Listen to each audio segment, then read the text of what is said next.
নমস্কাৰ বন্ধুসকল আজি মোৰ আন এটা ভিডিঅ'লৈ আপোনালোকক স্বাগতম জনাইছো বন্ধুসকল আজি ভিডিঅ'টো হ'ব চিৰি বনোৱাৰ ওপৰত মানে চিৰি বনাওতে কি কৰিব লাগে সম্পূৰ্ণ প্ৰচেছটো মই আপোনালোকক ষ্টেপ বাই ষ্টেপ দেখুৱাই যাম ভিডিঅ'টো স্কিপ নকৰাকৈ হেহলকে চাব তেতিয়াহে আপোনালোকে ভালদৰে বুজি পাব যদি ভিডিঅ'টো ভাল লাগে লাইক কমেন্ট শ্বেয়াৰ আৰু সাবস্ক্ৰাইব কৰিবলৈ নাপাহৰিব মোৰ নাম এমজি আপোনালোকে চাই আছে মিস্ত্ৰী গুৰুজী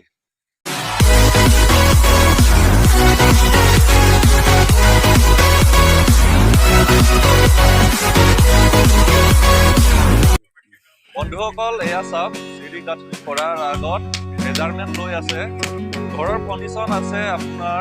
2.5 ফুট গতিকে ষ্টেপ হ'ব 4টা আৰু সাইজ হ'ব 6/10 তাৰ পিছৰ প্ৰচেছখিনি মই আপোনালোকক ষ্টেপ বাই ষ্টেপ দেখুৱাই গৈ আছো ভিডিঅ'টো হেহলকে চাই থাকিব এয়া চাওক মেজাৰমেণ্ট লৈ আছে ইঞ্চি টেপেৰে জুখি দুটা টানি ল'ব লাগে বন্ধুসকল এয়া চাওক গাঁথনি কৰাৰ আগত ঘলা দি ল'ব লাগে ঘলাটো আপোনাৰ আধাৰ কাম কৰে গতিকে ঘলা দি ল'লে গাঁথনিৰ জইণ্টটো ভালকে ধৰি ৰাখে বন্ধুসকল সম্পূৰ্ণ প্ৰচেছটো মই আপোনালোকক কৈ দিলোঁ এতিয়া কি কৰিব লাগে ভিডিঅ'ৰ মাধ্যমত দেখুৱাই যাম গতিকে ভিডিঅ'টো হেহলকে চাই থাকিব তেতিয়াহে আপোনালোকে ভালদৰে বুজি পাব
বন্ধুসকল এয়া চাওক চিৰি বনোৱা হৈ গ'ল চিৰিটো চাই কেনেকুৱা লাগিছে কমেণ্ট বক্সত জনাব আৰু এতিয়ালৈকে যদি ছাবস্ক্ৰাইব কৰা নাই ছাবস্ক্ৰাইব কৰি থওক লগতে বেল আইকন হিট কৰি অল অপশ্যন সিলেক্ট কৰি ল'ব তেতিয়াহে আপোনালোকে মোৰ নতুন ভিডিঅ' নটিফিকেশ্যন পাই ভিডিঅ'টো শেষলৈকে চোৱাৰ বাবে ধন্যবাদ